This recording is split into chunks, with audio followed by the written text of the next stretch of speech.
Good evening, Jen and ZA Millionaire, Michal. How's it? Good evening, folks. Jan Daan, goeienaand en welkom hier by ons.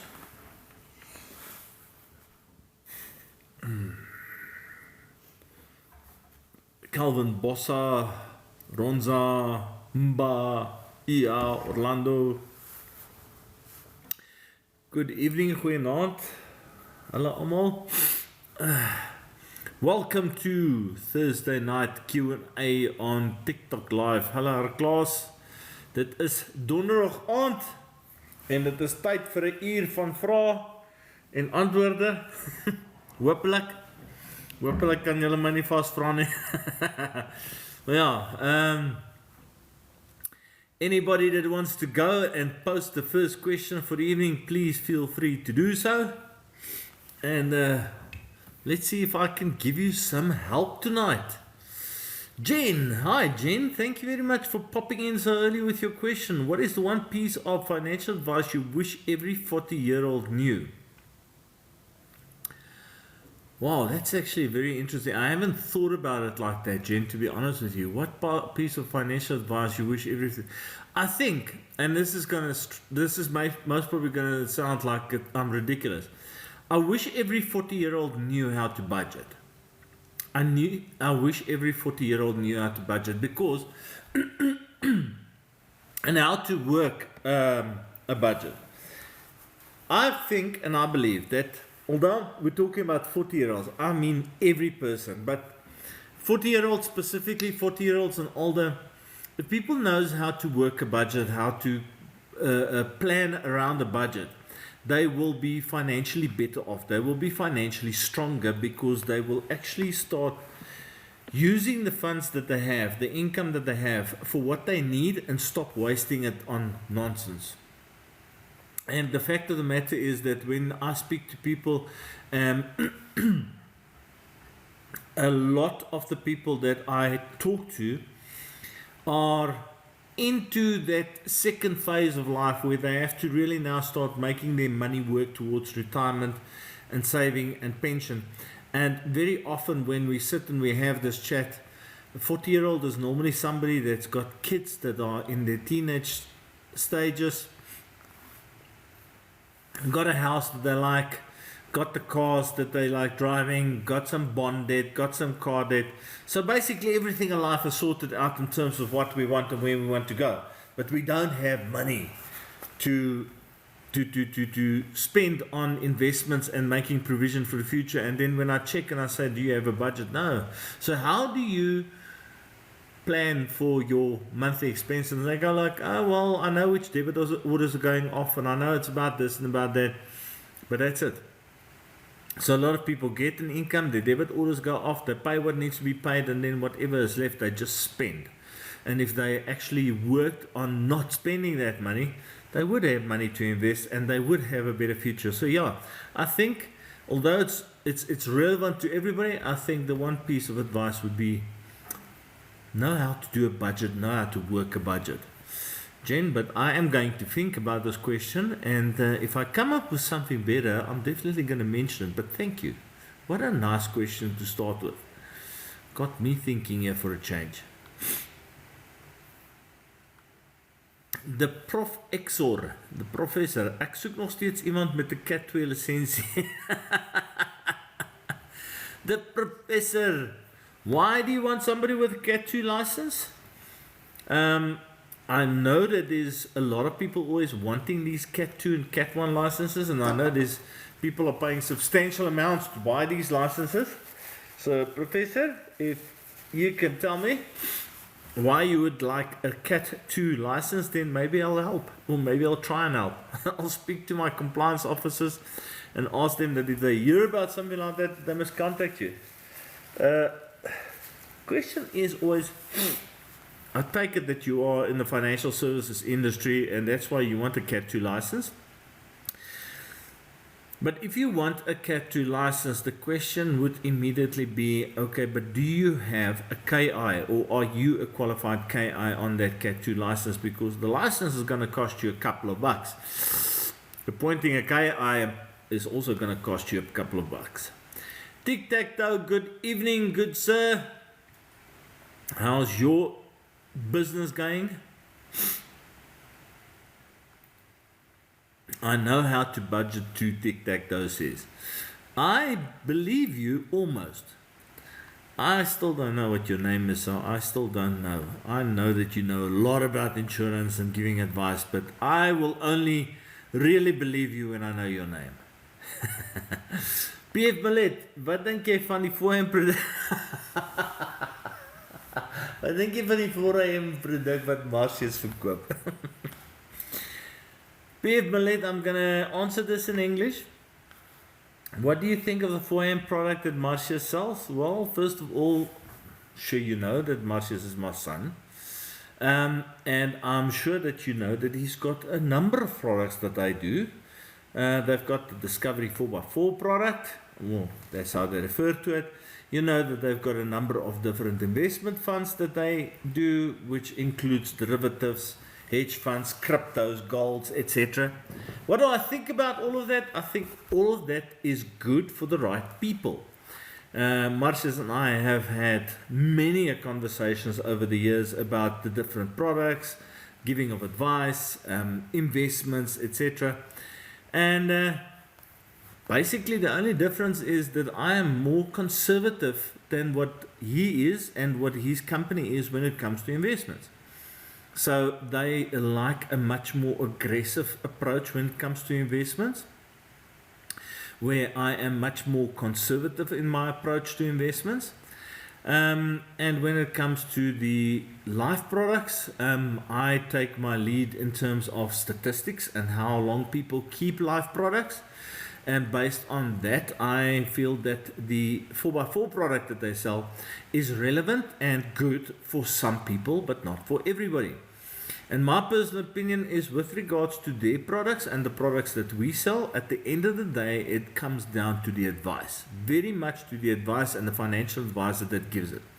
If the financial advisor that gives the advice does it with the client's best interest at heart, and they ensure that the client understands, and they can almost want to say make a very good judgment call on whether the product that is being recommended to a specific client, if they can make a judgment call based on their understanding of the client's personality and circumstances, whether that product is going to be viable for the client, number one, and number two, whether the client will be able to sustain that product, and they then make the advice, great. I think, and I've actually had a couple of chats with Marcius and his advisors. I know that they have in the past actually referred clients to me, where they said to the clients, listen here, we don't think our products are suitable for you. Now, as long as they keep on doing that, as long as they do not try and push a product onto every person, and they do it with the conscience of doing it, and they do it with the conscience of, I want to give the client the best, man, then I can't see anything wrong with any of the products that any investment company does. So yeah, you should be around on Friday evenings when we have a braai and we discuss the various products. It becomes very interesting discussions. Any case, thank you, Mr. Millet, or I'm taking it's Mr. Millet. It looks like a picture of a Mr. Millet. Jen, you are being difficult tonight, eh? What is the biggest financial mistake people make in their 30s and 40s? The biggest financial mistakes people make in their 30s and 40s is they go through midlife crises. That's my personal opinion. They go through midlife crises and then they want to buy that new big house, or that the Toyota RAV4 is not acceptable anymore. I now have to have the Ford Ranger, whatever, biggest, baddest. That's what I think. I think people overcommit themselves. I would not necessarily because they're going through a midlife crisis, but I do think that people overcommit themselves in those years Whether it is to live up to the Joneses, whether it is because they're going through a midlife crisis, whether it is that they think and they believe, which often is the case that people tell me, no, this is the last time we're buying a property, so we must make sure it's the right one this time.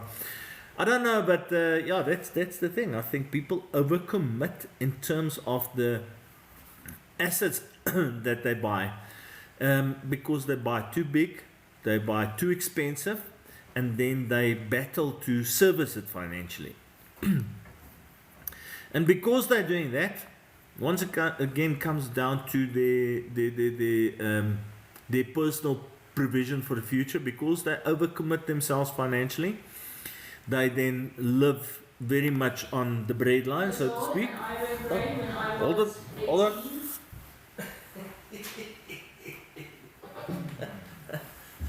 Sorry, my wife forgot to put off the speaker and she's on the Bluetooth speaker at the moment. So where was I? So yeah, I find that people overcommit in those years, and then because they're overcommitting, they have no disposable income. So they really live on a tight budget. And that makes it difficult to make provision. And it's normally only when they start reaching late 40s, early 50s that they, even late 50s, that they start getting to the point where, okay, now the house is paid off and the car is paid off, and okay, now I can invest, and that's it. And then people think, okay, my financial responsibilities towards the stuff that I need into the future is over and done with. Sorry, but I haven't heard of people buying a vehicle at the age of 50 and then it lost them that vehicle for the next 30, 40 years. Somewhere in between, you might have to buy a new vehicle. So that's it, yeah. Overcommitment, ek het afgesit. Overcommitment with regards to big expenses. That's the mistake I see, Jen. You know what I think, Jen, is when you have good questions like this, every now and again I shoot, what do they call it, podcasts for YouTube. I need somebody like you to actually come and do the interview with me and ask the questions. Because you're asking questions that not many other people ask. Normally it's very much product related. Hello, Bubble. See, Bubble says hi. Casey, if my pension fund is not growing as it used to, what could be the reason? Casey, that's almost impossible for me to say. Because, yeah, there's so many possibilities. I think the one thing could be that the administration company has changed and they've moved you over to a different pension fund with a different fund administrator. It's possible that you are on a life cycle fund, which means that it starts off as a very aggressive pension fund and then it becomes medium risk and then it becomes low risk. So at some stage, depending on your age, they've actually moved you down in risk profile, risk category, and you used to get a 9 or 10 or 11% return investment. Now you're only seeing a 7% return investment. That's purely because you've moved down in the risk category profile. It's possible that there's a different fee structure that's been negotiated for some other reason. Now the fees are substantially more expensive. Although I think that would be, it's very unlikely that the fees will go up that much and that high. Yeah, what else? Portfolios. It could be that they've changed portfolios and decided to make use of different portfolios going forward. So there could be a number of reasons why the pension fund is not growing like it used to. Only way to really know is to actually see your pension fund, see which company it's with, which company is administrating it, and see which portfolios or funds it invested in. And only then will one be able to tell you. It might also be, just this last period of time.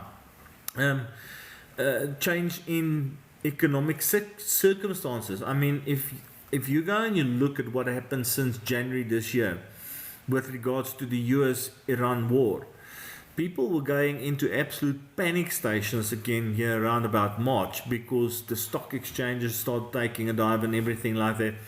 And it's very possible The way I like to explain it is you start with 100 Rand in, say, January. It dipped down to 60 Rand because of the stock markets going down in February, March. Then it started recovering April, May, and it's gone from 100 to 60 and it's back up to 100 now. And it's recovered from where it was, but it's not anything better. So now one thinks, okay, it's not growing because it's exactly the same as what it was in January or December or November. So maybe that's the thing, is maybe your portfolio is just at this stage after recovery level again. And well, the intention is for pension funds to grow over the long period of time, not the short period of time. So if it is this, then don't stress too much about it. Pleasure, Mr. Millet. Theo Simon, Jonathan Grundling, Indecent Obsession, okay.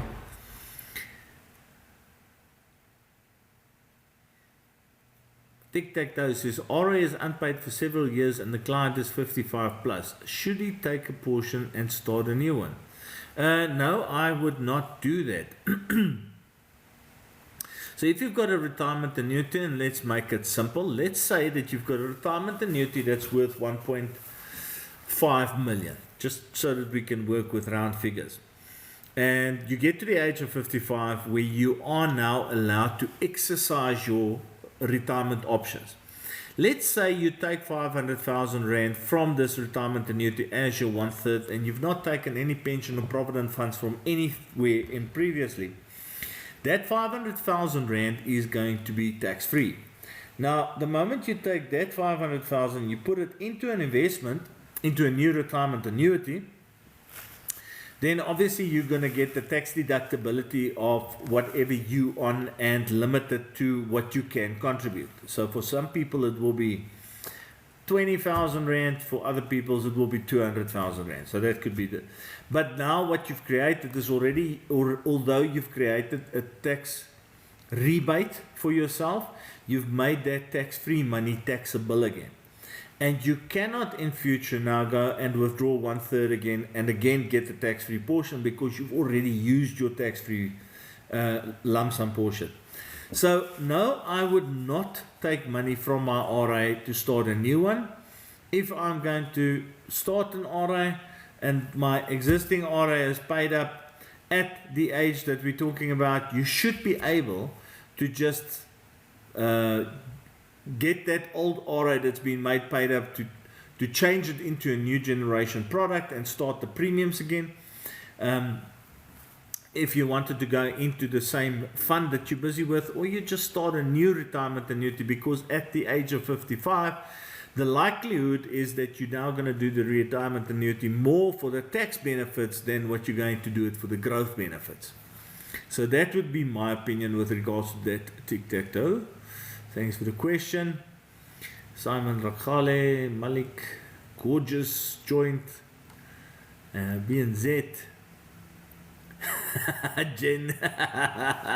Tic-tac-toe says the biggest problem with 30 to 40 year olds is they drinking Hennessy and driving flashy cars. Well, seems like we use the same analogy, just different products there.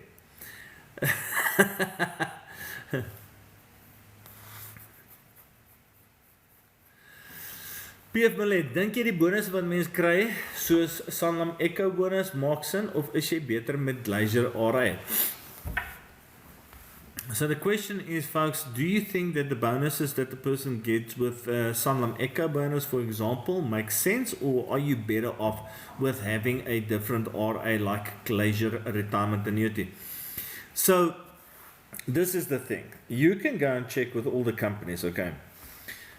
Sanlam has got their wealth bonus. Investor, I think, also calls it the wealth bonus. Old Mutual has got the optimal plan with their bonuses. You can go and have a look at all of these. The bonuses make sense on all, across the board. The bonuses make sense, because if you go and you do the calculation in terms of growth, let's say the company gave you a 9% growth on your portfolio, okay? Then when the bonuses pays out, the bonuses ensure that what would have been a 9% return on investment now becomes, say, a 10 or 11% return on investment because they're giving you that extra. So it does make sense, but there's two things. The first thing is with regards to the bonuses. Some of the companies only pay bonuses right at maturity. So it's this carrot that's being dangled in front of you all the time. And if you withdraw your funds or you make it paid up or anything happens for any reason that you cannot go on with the investment, the carrot gets taken away. So you are basically, you are forced to remain with the company, which is a good thing. Which is a good thing to remain in the investment because the intention at the end of the day is retirement, okay? But the fact that it is a carrot that's dangled and it's taken away or thrown away, if you do not stay until retirement, I do have a problem with that. So one or two companies actually don't dangle that carrot until retirement. They start paying you bonuses on an ongoing basis as your policy or as your investment goes on. That's the one thing. The second thing is, I've just said that you get a return of 9% and then they give you the bonus at the end of the day, and that bonus ensures that the 9% becomes, say, a 10 or 11% return on investment. So that's good. But if you were invested in a different portfolio, okay, to compare apples with apples, you were just invested in a different portfolio in something that was not going to give you bonuses, but in any case got you a 10 or 11% return on investment, then the question is, so was the bonus or the reward worth it in that scenario? And that is sometimes where I sit with investments and I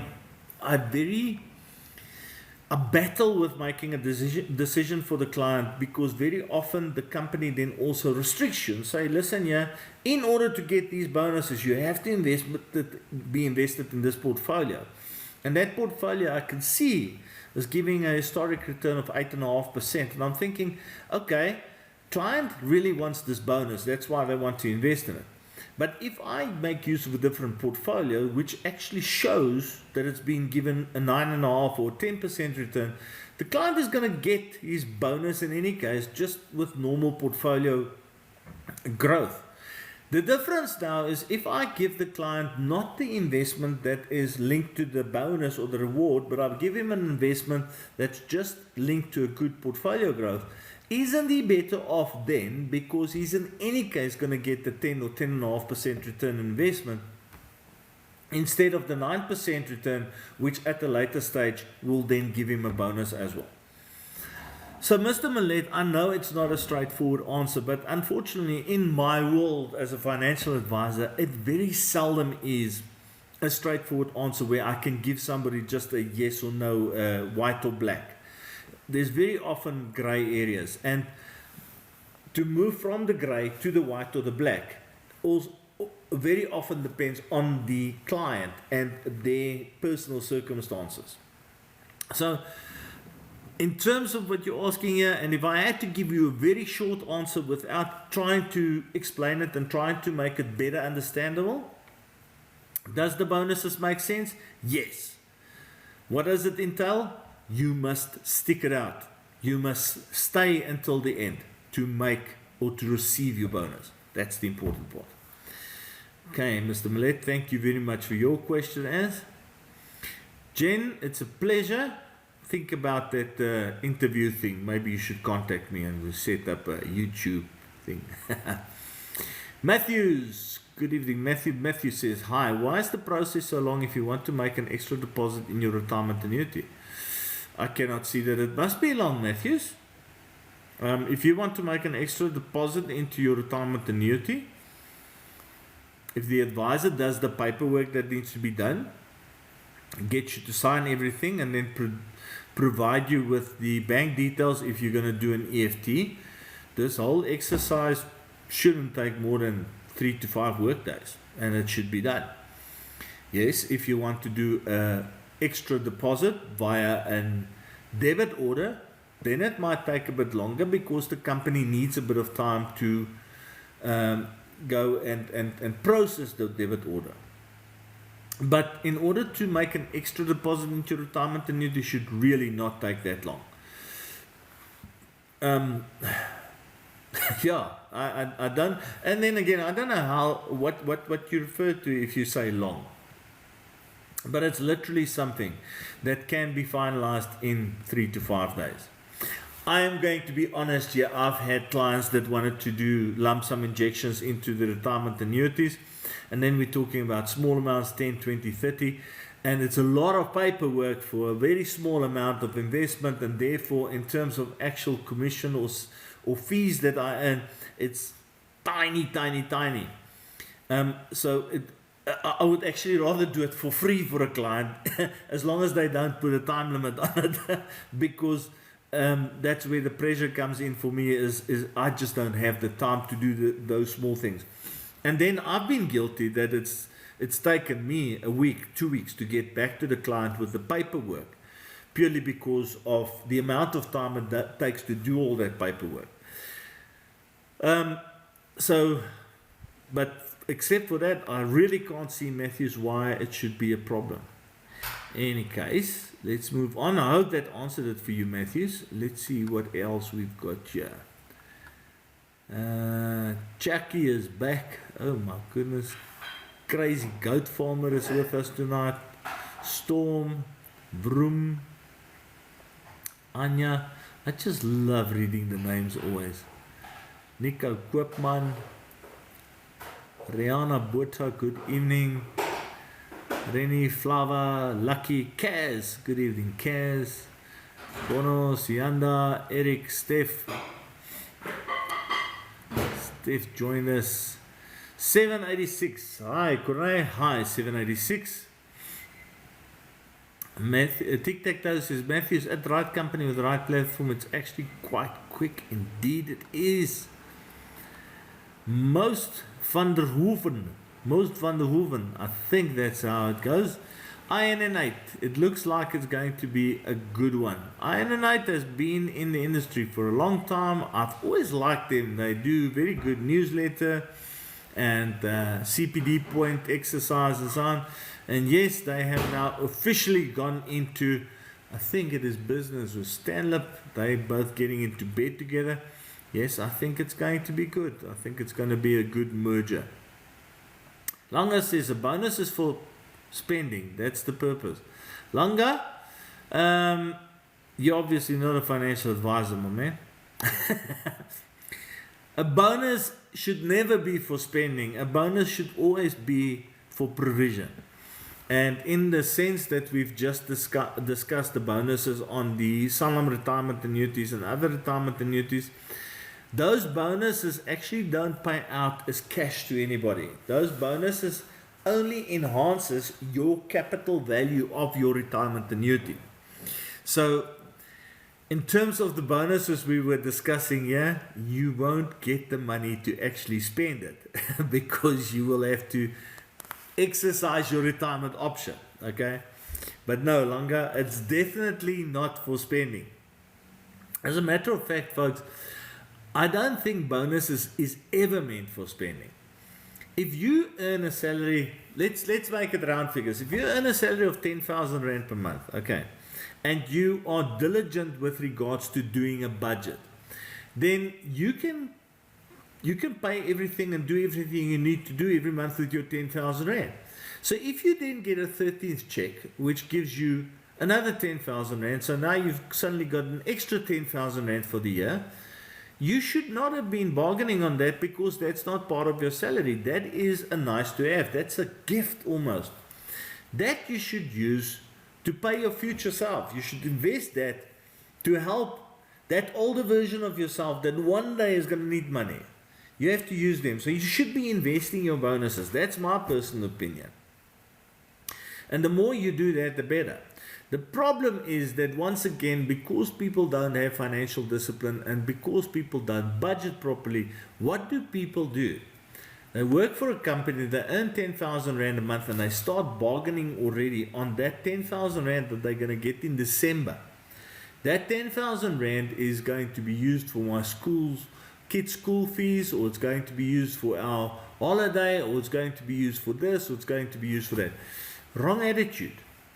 You should have worked all those things, those school fees, those clothes, the holiday, everything. It should have been part of your budget. You should have been putting away a few $100 every month for each of those items. That's where financial planning and discipline comes in. So that when you get that bonus is exactly what it is, a bonus for the future. But I can sit here and talk until my throat is dry and people won't listen. Okay. So Mario said, what's the tax implications when I sell some of my shares and withdraw? So Mario, it very much depends on how and where you are invested. Remember, you can be invested in shares via a portfolio. So you can be invested in shares in a portfolio that is either in a tax-free investment, in an endowment, in a unit trust or retirement annuity. So if you are there with your shares, then that investment has certain tax rules that I've explained previously, and therefore your shares don't get taxed individually, but in the portfolio, whatever the tax rules is, that's how the tax rules are applied.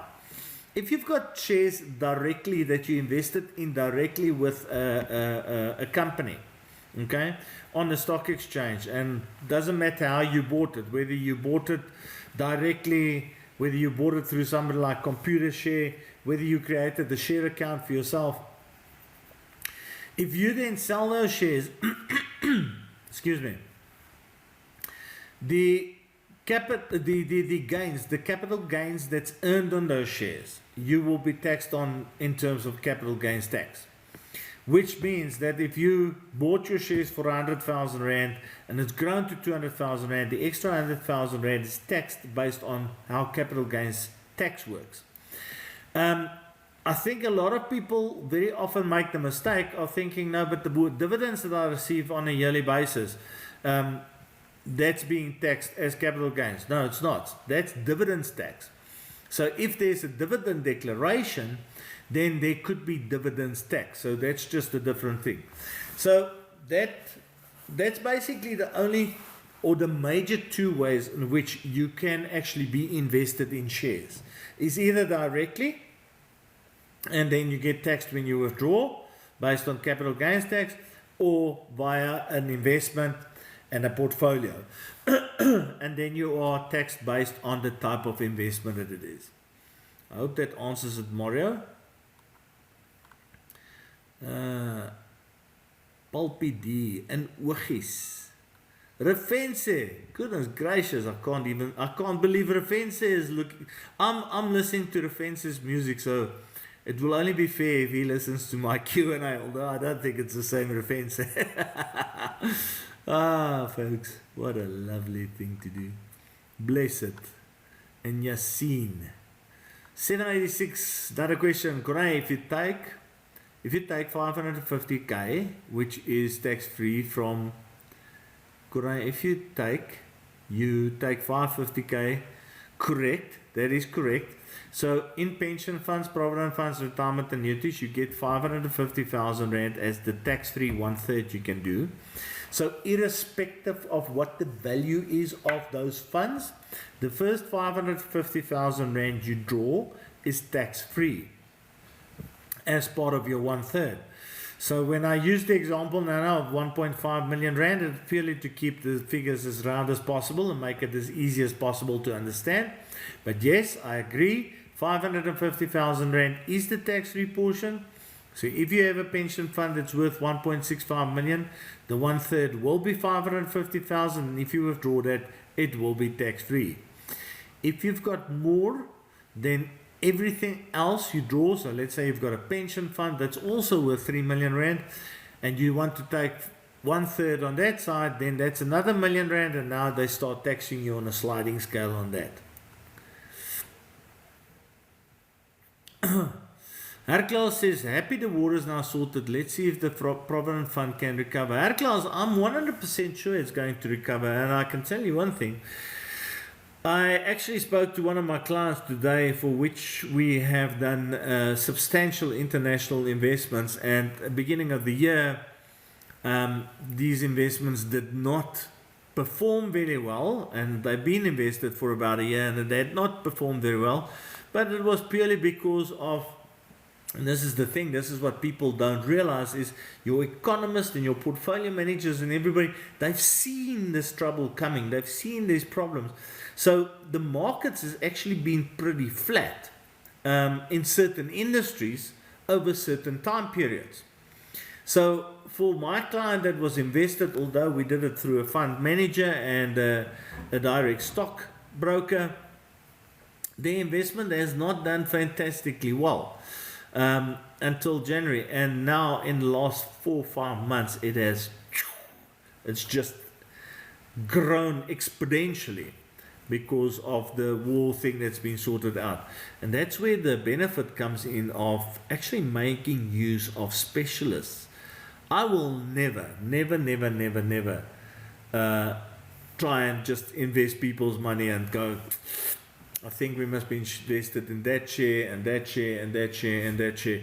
Because as much as I'm a financial advisor and I understand risk and I understand strategies and I understand investments and tax and everything around it, I do not understand or know enough about the stock market and all the external influences such as the geopolitical influences, the weather and all that stuff, to have a good idea of whether shares are going to go up and down in different sectors. Yeah, and that class, like I say, a lot of these funds have recovered, maybe not everything 100%, but a lot of them have recovered, and a lot of them have already shown exponential growth. So you can always go to your company if your provident fund is not growing very well and say, listen, I want to see where it's invested, what portfolios, and see what my options are with changes, because I'm not happy that it's growing. And these days, most pension and provident funds allow you to change funds while you invested there. And that could be what you need to do there.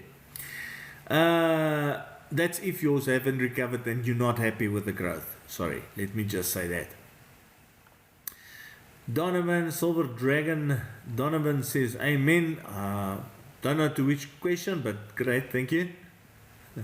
786 says, will you be taxed on your tax-free savings account? So I'm going to quickly answer this because I've answered this a lot of time. Tax-free savings accounts, tax-free investments. The answer is in the name, tax-free, which means every cent that I get in growth, irrespective whether it's a savings account or whether it's an investment account, irrespective which one of those it is, the growth, all the growth is tax-free. People have this misperception that the money that I put in there is tax-free money. It's not. You've already been taxed on that money. You receive an income, your PAYE is taken off, so the money that hits your bank account from your salary has already been taxed. So that's after-tax money that you take and you use it to invest it in a tax-free investment. So that's tax money that you put in there. The benefit of the tax-free investment is that all the growth that you get on that money is tax-free, irrespective of the type of tax-free product that it is. And all the growth on the growth, on the growth, on the growth, on the growth, that eighth wonder of the world, that compound growth, everything tax-free. So no, you do not get taxed on a tax-free savings account. Sunshine and Ruby, good evening to you guys. Donovan, tax-free SA through Easy Equities, I believe is not. Donovan, like I've just mentioned, tax-free savings accounts, it doesn't matter whether it's through Easy Equities, Old Mutual, Sanlam, First National Bank, ABSA, you can go through. Any institution, all institutions that offer tax-free investments or tax-free savings accounts is non-taxed. Like I say, the answer is in the name, tax-free. So as much as you might like or love Easy Equities, they're not giving any more of a benefit to tax-free investments than any other company. Eroshini Baldav, I've been introduced to Franklin Templeton, an overseas financial house. Do you know much about FTs? Is that future trading?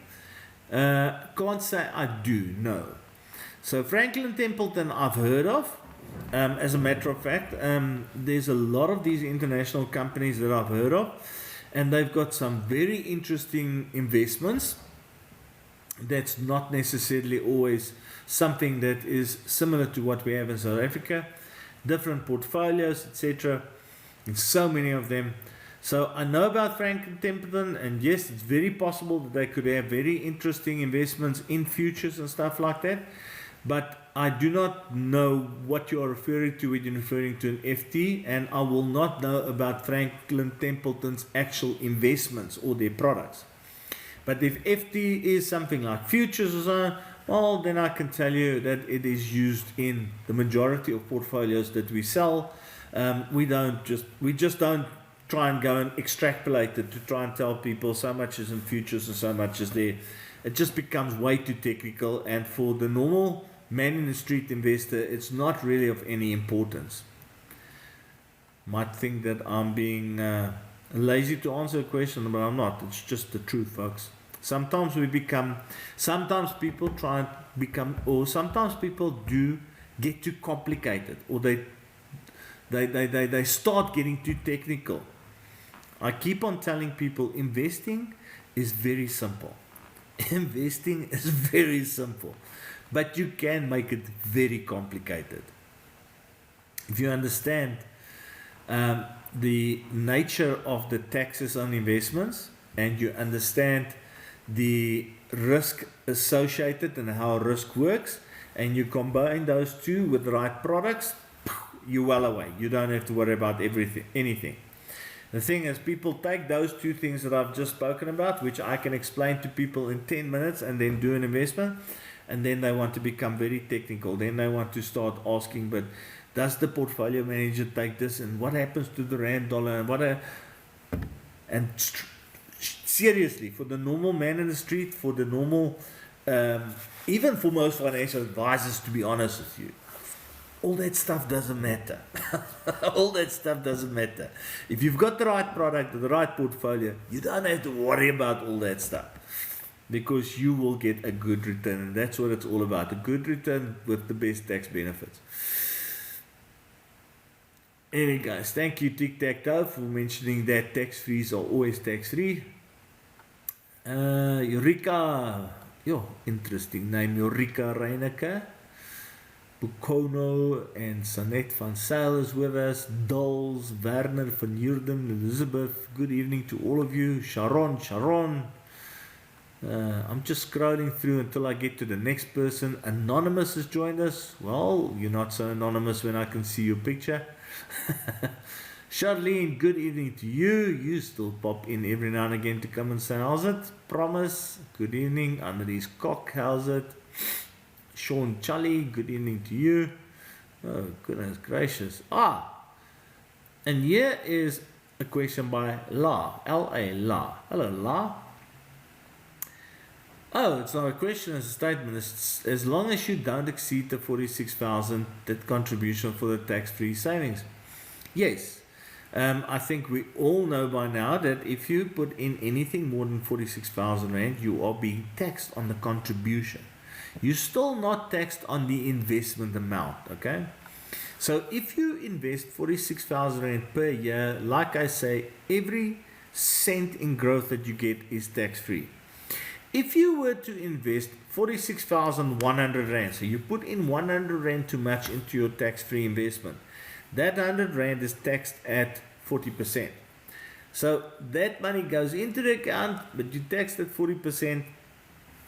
The saver will hit you, but once that is done, what is left in the investment, the 46,060 Rand, tax-free growth on every cent again. Tic-tac-toe, my advice is not free, it will cost you a brandy special. Yeah, tic-tac-toe, suddenly I'm thinking you my friend Steve. The moment I hear brandy special, I think Steve. That's fine, I'll buy you a brandy special. Tell me your name. Come on, don't be scared. Don't be shy. Charlene is asking a question. If you take your 1/3 tax-free at retirement, are you exempt from tax on the interest gained? So, Charlene, the amount that you take, okay, so the 1/3 portion that you take at retirement, let's say you just take the 550,000 Rand, okay? That 550,000 Rand is made up of your own contributions as well as growth, okay? And all the growth that you got on that was tax-free in any case because it's in a pension product. So once you take that 550,000 Rand and it's now in your bank account, the moment it hits your bank account and you start earning interest, the interest that you earn on that is taxable. If you put it into a unit trust and you start getting capital gains, the capital gain will be taxable. If you put it into an endowment and you get growth on it, the growth will be taxable. If you put it into an income type of product, a portion of it will be taxable. So although you get this 550,000 tax-free, the moment you make use of it into a new different investment, it becomes taxable again, or the growth becomes taxable. That's just how the law works. And that's why it's so important to take that 550,000 Rand or any portion of the 1/3 and do proper planning with regards to how you're going to invest.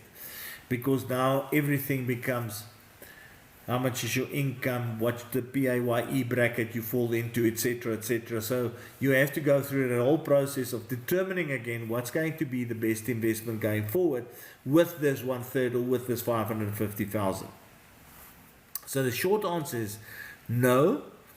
It's of the short answer is the actual money that you withdraw and you call it interest, I call it growth, that you gained on the investment in that 550, that's tax free. Okay? But when you take it out, you reinvest it, it becomes taxable again. The growth becomes taxable again. I hope that makes sense to you, Charlene. Sorry, folks. Winter, I don't know if you feel the same as me, but winter makes my nose runny because of the cold. Kenny, Pugani, Sukisi, Benjamin, Prophet Kuda Smart, goodness gracious, Celeste Disti, Lekkerte, Lekkerte, I can just imagine, Olga, or Tic Tac Toe, could I look on your phone? I tried to contact you earlier. Which phone are you?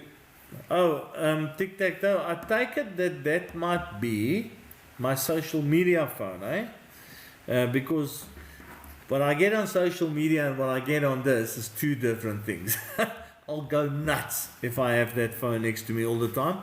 So if it is the WhatsApp number that's in my profile, then I'll go and check because then it will be on there. So I'll go and have a look. Do I look for Tic Tac Toe or do I look for something different?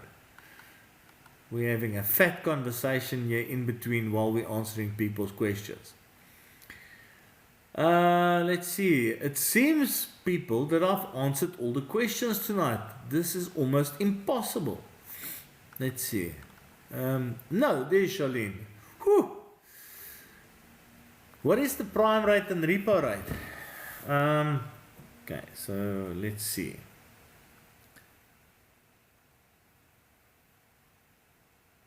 So Charlene, the repo rate at the moment is 7% and the prime lending rate is 10.5%. I do not know all these things offhand because I don't deal with them on a daily basis, and it's not really that important to always know that, and it keeps on changing. But yeah, that's the repo rate and that's the prime rate. So very often when it comes to things like this, I just Google it. And I hope that's what you wanted to know.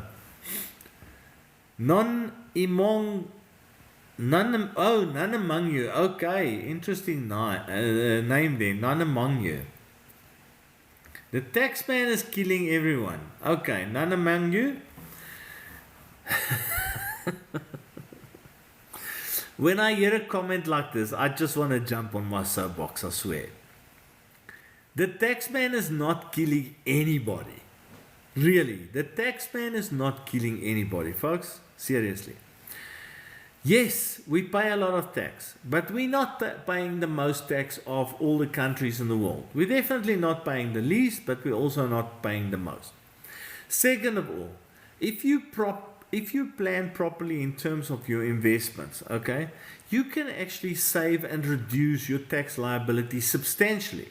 But you must be willing to do investments and to do your planning on your own wealth creation in a responsible way, okay? And you need to speak to somebody that actually understands it. So that's the first thing. Yes, we are not paying the least tax in the world, but we're not paying the most, and also we can reduce our tax burdens by paying less. Here's the thing with regards to taxes. Have you ever heard any wealthy businessman complain about tax? No. Why not? For the plain and simple reason that people that understand that yes, the higher you go in terms of income, the higher your tax bracket becomes. But it also means I take home more money. I put more money in my pocket. The person that's on a 600,000 Rand income per year and is on a 31% tax bracket takes home, let's call it, out of their 50,000, 30,000 Rand a month. The person that's on a 45% tax bracket and that's earning 1.2 million Rand, that person is taking home 70,000 Rand a month. So that person don't really care about the fact that their tax rate is higher because they're earning more. So when it comes to people telling me the tax man is killing me, no, the tax man is not killing you. Your own personal planning is killing you. Because you are living to the maximum capacity of your income instead of living below your means. It's not the tax man killing you, with all due respect, none among you. It is you killing yourself because you're not planning properly. You're not budgeting, you're not doing financial planning, you're not doing investment planning properly. If you do planning properly, and planning means, folks, planning means at the end of the day that we have to deny ourselves. We have to deny ourselves some things in life. What do I mean with denying yourself some things in life? Some people will go and buy themselves a 3-liter diesel BMW and it's costing them, or it's giving them 6 liters to every 100 kilometers. So it's costing them an arm and a leg. But you can go and buy yourself a similar type of vehicle, big in size, smaller engine, where you can get 300 kilos, and I don't know if I've got the figures, 300 kilos on the same 6 liters. So if you just look at that equation, who is the one responsible here for doing a bad decision by buying the car that uses so much fuel versus the one buying a car that uses less fuel and is happy? So denying yourself means that you are willing to live below your means.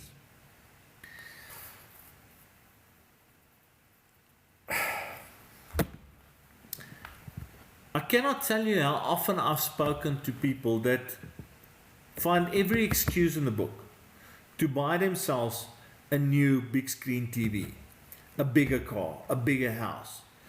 How many people have walked into my office and they said, yeah, they're buying a different car because the fuel is killing them and because of tax purposes. You are lying to yourself when you say that you buy a vehicle for tax purposes. And why am I saying you're lying to yourself? Because let's say you buy a vehicle and your repayment is 10,000 Rand per month. How much are you getting back from tax? 3,000? Let's say you get back 3,000 Rand in tax. You're still paying 10,000 Rand in order to get 3,000 Rand back. That doesn't make sense. You're spending 7,000 Rand to get, you're spending 10,000 to get 3,000 back. Doesn't make sense. Denying yourself means that you do not go and buy the bigger house or the bigger car or the big screen TV. It means that you don't go and eat out 4 times a week or go and buy Kentucky 3 times a week. It means that you rather make your own sandwiches and take it with. But we're not willing to do that, and then we blame it on the taxman is killing us. Taxman is not killing you. You are killing yourself because you do not have financial discipline. And none among you, I'm not picking on you, but you've given me the opportunity to jump on my soapbox. You are more than welcome to give me a call, sit down, I'll go with you through your budget and we can talk about the things you can do to actually stop killing yourself and to stop blaming the tax man. Sorry folks, like I say, I jump on my soapbox when I get comments like this because I think it's just unfair that we always look for a scapegoat because of our own personal lack of financial discipline. Let's see. Got around its league game tonight. Oh, tic-tac-toe, great. So I wonder what you play. Is it action cricket? Most probably. Could be action netball. I've got a mate that used to play that big time. Okay, now that I've got that off my chest. Charlene says, looks like we need to invite the tax specialist to educate us. I have actually reached out to a tax specialist because I wanted to have somebody to do a co-attendance meeting with, and they have declined to attend or just didn't answer. So yes, at some stage we can do that, Charlene. I will see what I can do. Graham Gowler, are you on the call tonight, sir? Because based on what Charlene has just said, I think Mr. Graham Gowler must attend with me one night. I'll see if I can get him in. Jackie Cooper says, hi, I have cash deposit in money market. What is a better safe investment vehicle except for tax free? So Jackie, first of all, you can't take that money if it's more than 46,000 Rand and go and put it into a tax free. Secondly, you can make use of a number of different investments in things like stable funds, bond funds, and other very low risk portfolios where you can most probably get the same type of return but without the tax implication because it's not in a savings account bank and therefore you're not being taxed on the interest. So there's a number of things that you can do, Jackie. The question for me would be, would it be better serving you taking it out of the money market and putting it into one of these safe investments? Or would it be better to put it into something where you can pursue a bit higher growth? Here's my thing, folks. Like I said, I believe if you have about 300,000 Rand or up to 300,000 Rand in a bank savings account, that's good. Not many people need more than that as an emergency fund, and if you've got that, in the interest that you're going to gain is not going to be much, but it's going to be tax free. Anything more than 300,000, the interest that you earn becomes taxable. Okay, so if you move that money because you don't want to pay the tax, then move it to something that's going to give you a decent return on investment. Because if you earn 7% interest and you're going to pay tax on it, and let's say tax charges a percentage point of that, so you actually walk away with 6%, you're only beating inflation by 1%. So you are not really seeing your money grow. But if you have that money invested into something that gives you a 9% return, there's no tax implication because it's already been sorted out in the portfolio. Now suddenly you're beating inflation by 4% and you don't have to pay tax. Start sounding like a better opportunity. Obviously, I'm saying this because I do not know, on the account that I don't know what Jackie's situation is. For all I know, Jackie could be a very conservative investor and therefore don't want to take any risk. But I do believe that anybody and everybody should take some risk with their investments. It makes no sense to me to get a very low return on investment and see your money deplete in terms of value on a year-to-year basis. Although the rand value stays the same, the actual buying power keeps on going down. In any case, Jackie, so bond funds, stable funds, some smooth growth funds. There's a number of investments you can do. Okay, Jackie. Let's see, folks, it's almost 7 o'clock. I shouldn't have said, listen, yeah, I'm through all the questions, because it looks like there's a bunch of people that's now aiming at questioning me. What the heck? Follow me. No, I'm not going to follow you. I'm sorry, my good sir or madam. Let's see. Oh, maybe it's just a lot of people that's joined us. Charlene says, shares more volatile short term, but outperform cash and bonds long term. Absolutely, Charlene. Absolutely, 100%. Once again, when it comes to shares, as with an aggressive fund, it should always work like that, but then you have to just make sure you pick the right shares or the right portfolios, and that is where I would normally make use of one of the portfolio managers or fund managers to help me with this type of thing. So I will give you the advice to do that. I will show you portfolios that I like, and then we will speak to the specialist that actually does that investment. But yes, in the short term, it is very volatile. Over the long term, it's always going to be cash and bonds if you buy the right shares. We all can make mistakes, folks. Everybody can make mistakes, even with things like this. Remember Steinhoff? Lots of people were invested only in Steinhoff because it was running like mad, never knowing that it was actually being the books were being cooked. So when Steinhoff went under, a lot of people lost money. A lot of portfolios lost substantial amounts because they were heavily invested in that. So you still have to be educated in what you choose. Ryan says, hi Corné, what should you do with 150k in savings if you haven't touched it in 1 year?